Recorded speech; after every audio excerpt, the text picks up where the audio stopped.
Pues buenas noches, nos encontramos aquí en la segunda emisión de Ser Mejor Estudiante, que pretendemos pues dar elementos a todos los muchachos que quieran mejorar en sus calificaciones. En esta ocasión vamos a hablar acerca de la lectura de comprensión y nos preguntamos por qué sucede que algunas veces los muchachos quieren estudiar y se ponen a leer y no entienden. ¿Te ha sucedido que tienes muchas ganas de estudiar, te sientas a leer y después de 3 horas de leer te pregunta a tu mamá qué entendiste y tú le dices pues nada? No, pues ponte otra vez, ¿no? Y te sientas otra vez a leer y después de 2 horas te dicen ¿qué entendiste? Pues nada, ¿no? Entonces, bueno, ¿qué es lo que está pasando? O sea, realmente los muchachos tienen ganas de aprender, pero a veces realmente pues no se puede, porque no sabemos cómo es que nosotros debemos de hacerlo. Nosotros vamos a analizar la manera como estamos leyendo. ¿Qué es lo que hacemos cuando leemos? Cuando el estudiante se pone a leer, pues agarra un libro y empieza su lectura. Pero sucede que en el devenir le aparecen palabras desconocidas. Entonces el muchacho esas palabras se las brinca y sigue leyendo y le aparece otra palabra desconocida. Y él sigue leyendo y le aparece otra palabra desconocida y se lo brinca. Al final de la lectura le dicen ¿qué entendiste? Pues nada. Pero sucede que precisamente esas palabras desconocidas que se brincó son las que le daban sentido a la lectura. Entonces, bueno, decimos ahora entonces cuál es la manera correcta de leer. Para leer lo que se debe de hacer, conforme vamos leyendo y nos va apareciendo una palabra desconocida, lo que se debe de hacer, debemos de tener ahí la lectura. Esa palabra la encerramos ahí en un ovalito y nos vamos a buscarlo en un diccionario. Por ejemplo, yo tengo que se llama Diccionario Enciclopédico Océano 1. Los estudiantes deben tener un diccionario enciclopédico. Esta es su herramienta de trabajo. Entonces, ya que te aparece la palabra, la vas a buscar aquí. Y después que encuentras su significado, escribes en un papelito su significado. Escribes la palabra, su significado, y lo vas a meter en el libro. Y sigues leyendo. Más adelante que te aparezca otra palabra desconocida, vas a hacer lo mismo. Lo vas a encerrar en un circulito, te vas a buscar la definición aquí en tu diccionario, vas a tratar de comprender lo que estás leyendo, lo escribes en el papelito y lo vuelves a guardar en tu libro. Y así vas a seguir. Pudiera ser que a lo mejor durante las 3 horas, antes a lo mejor te leías así, ¿no? Como unas 40 páginas, pero te decían que entendiste, pues no entendiste nada. A lo mejor ahorita nomás vas a leer 3, o sea 3. Pero esas 3 van a quedar bien entendiditas. Entonces, a lo mejor dices el proceso lento. Pues sí, realmente este proceso del aprendizaje es como ir a correr al parque. Al principio es un poco lento, pero poco a poco como que te vas a ir encarrerando. Hay algo que se llama el acervo cultural. El acervo cultural son todas las cosas que tú sabes, que tú conoces. Poco a poco, en la medida que vas a ir encontrando definiciones de palabras, tu acervo cultural se va incrementando. Pero sucede que uno no se da cuenta, sino al paso del tiempo, de repente, cuando alguien que no te ha visto y te ve, ay, no le hagas, ya estás aprendiendo, ya sabes más, pero uno no se da cuenta. Entonces es importante que los papás les doten a los muchachos de un diccionario enciclopédico, porque esta es su herramienta de trabajo, ¿no? Cuando los muchachos van en la primaria, simplemente con que los apunten y que los manden a la escuela, muchas veces es suficiente, o a veces les dejan tareas. En la secundaria se requiere que el muchacho tenga una mesa de estudio, que se siente, que se ponga ahí a repasar, que tenga ganas de aprender, y las herramientas de trabajo que el muchacho va a tener, una de ellas es el diccionario enciclopédico. Debe de tener también un diccionario español-inglés, porque en la secundaria llevan la materia de inglés, casi generalmente. En caso que lleves francés, bueno, tu diccionario de español-francés. Y para que lo mismo cuando te vas a estudiar, pues aquí está la herramienta de trabajo. A veces los muchachitos les dejan tarea de inglés y no la hicieron porque hubo palabras que desconocían, pero porque no tenían diccionario. Entonces, aquí para que los muchachos puedan mejorar, se requiere que los papás cumplan con su compromiso de dotarlos de las herramientas para que ellos puedan llevar a cabo pues lo que les están dejando de tarea. Y algunos más me dicen, oiga, profe, pero es que ya no es necesario el diccionario, ellos pueden acudir a la computadora. Efectivamente, en la computadora hay información, sin embargo hay una diferencia grande entre un diccionario enciclopédico y la información de la computadora. La diferencia es que este diccionario No es el único, o sea, tú puedes tener un diccionario enciclopédico. Hay otro que se llama Larousse, el diccionario Larousse. Este es el Océano 1. Hay otros más. Pero bueno, este diccionario, antes de que lo impriman, antes de que lo hagan, pasa por un proceso de revisión. Se llama consejo editorial. En este consejo editorial, pues hay personas que tienen maestrías, doctorados, personas que ya saben, y que entonces este diccionario no puede tener ningún error. Este diccionario, toda la información que tiene es información científica, comprobable, demostrable, información verdadera. Entonces aquí el muchacho pues ahorita se va a enfocar a aprender aquí. A diferencia del internet, que en internet tú ahí en Google escribes cualquier cosa y sale mucha información, pero mucha de ella también puede ser falsa. Y como los jóvenes todavía no tienen el criterio para determinar lo que es verdadero y lo que es falso, se pueden perder. Probablemente en otro momento, ya que tengan criterio, bueno, ya puedes accesar. Pero ahorita la recomendación es que tengan su diccionario enciclopédico. Nosotros decimos, bueno, ¿cuáles son las cosas que debe tener un muchachito de secundaria? Un muchachito de secundaria puede tener, decíamos, diccionario enciclopédico, diccionario inglés-español, y de preferencia que pudiera tener una enciclopedia temática. Aquí tenemos una enciclopedia temática Grijalbo.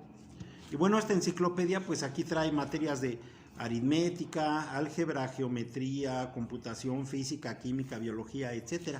Entonces aquí va por materias.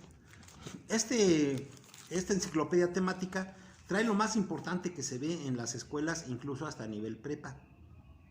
De hecho, un estudiante de preparatoria debe de tener una enciclopedia temática como esta, porque le va a concentrar toda la información, así él ya no se va a perder, él tiene que estudiar por su cuenta, y realmente no son muy caros estos libros. Un estudiante de prepa debe tener su enciclopedia temática, debe tener su diccionario enciclopédico, debe tener su diccionario español-inglés, y en el caso de los muchachos de la prepa que son de tercero, pues también es recomendable que puedan tener una guía para el examen de conocimiento a nivel bachillerato. Aquí tengo una que es de CONAMAT. CONAMAT es un centro pues que da regularizaciones, que igual sí te puedes inscribir con ellos.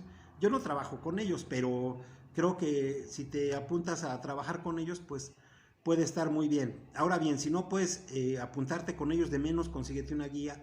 Esta la encuentras en las librerías Porrúa. Vale como 400 o 500 pesos. Realmente tendrías que investigar. Pero bueno, aquí tú te vas a preparar para cuando vas a hacer tu examen a la universidad. Muchos de mis alumnos me preguntan, oiga, profe, pues es que fulanita sacaba puros dieces, pero cuando hizo su examen a la universidad no pasó, reprobó. Lo que pasa es que si nosotros analizamos el actuar de fulanita, puede ser que fulanita simplemente entregaba trabajos y entregaba, pero no llevaba a cabo procesos de reflexión. Entonces cuando le hacen su examen de admisión, pues lo reprueba. Y a lo mejor a su tanito que lo veías bien desastroso, que andaba corriendo y jugando fútbol y todo, y a lo mejor sacaba 7, 8, casi nunca 9, nunca 10, pero sí pasó su examen. Lo que pasa es que él sí llevó a cabo procesos de reflexión. Y lo que sucede que a veces en las escuelas califican cumplimiento, pero pocas veces califican inteligencia o procesos de reflexión.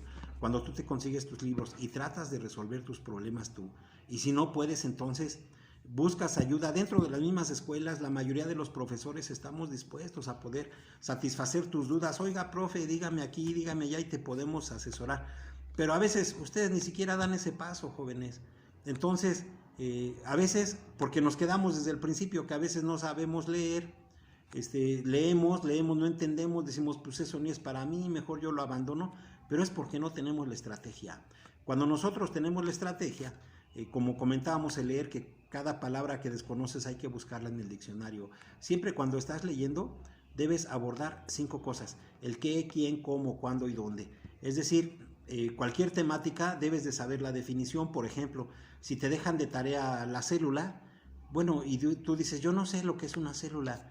Entonces te vas a tu diccionario y vas a buscar lo que significa la palabra célula, y ya después que encontraste la palabra célula, tú lo vas a reflexionar, a qué se refiere, qué es lo que está diciendo, ¿no? Entonces, por ejemplo, aquí vamos a buscar la palabra célula, HIJK, célula, celliers,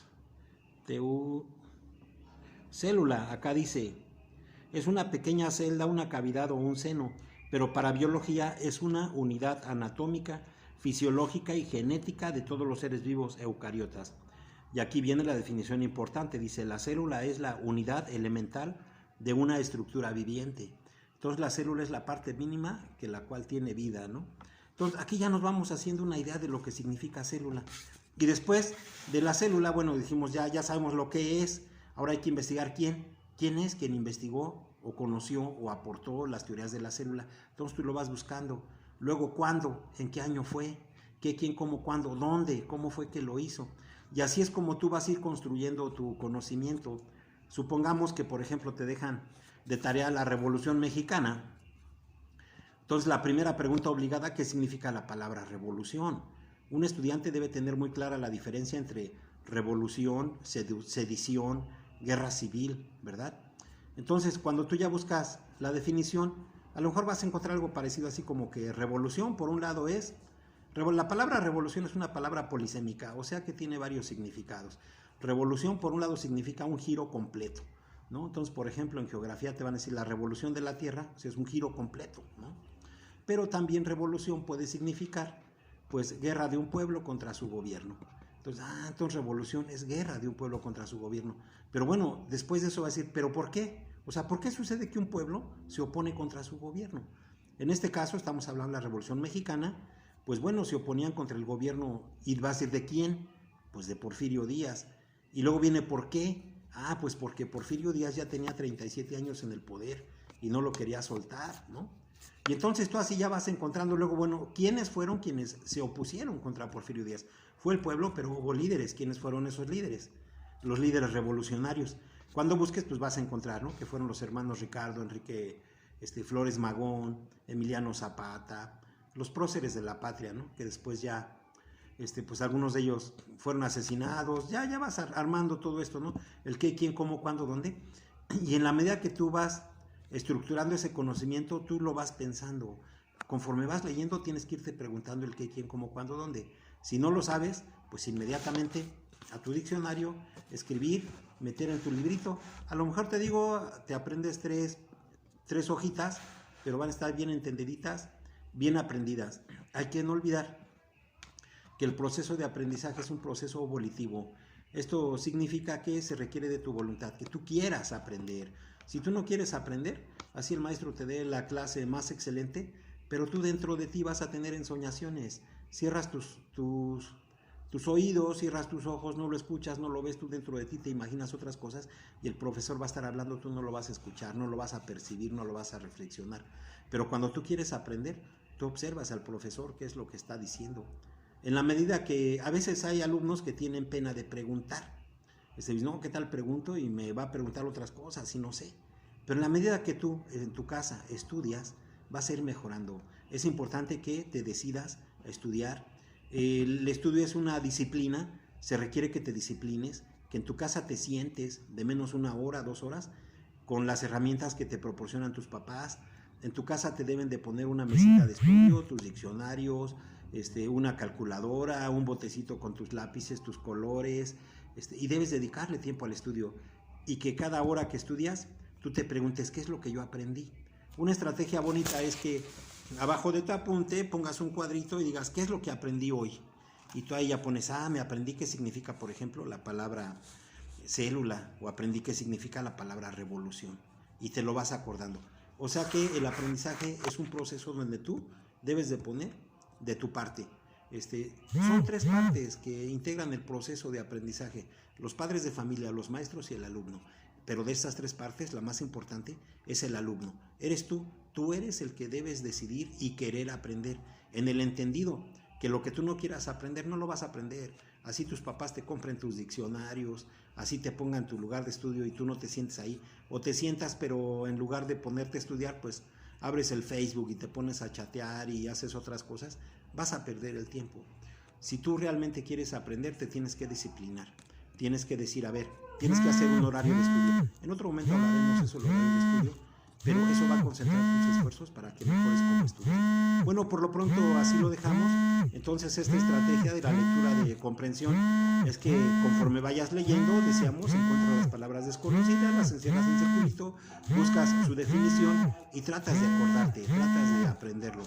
Vas a ver que poco a poco la lectura vas a ir comprendiendo lo que significa y ya no va a suceder que te digan, hijo, ¿ya aprendiste? Y que digas nada y que te sientas frustrado. Eso ya no va a pasar. Pero bueno, espero que se encuentren muy bien. Puedes suscribirte ahí a mi canal. Trataré de estar subiendo pues videos de manera continua. Y pues bueno, muchas gracias por la atención. Les deseo éxito. Maestro Martín Jesús Ferrusquía. Y bueno, buenas noches, tardes, nos vemos. Cuídense mucho. Adiós.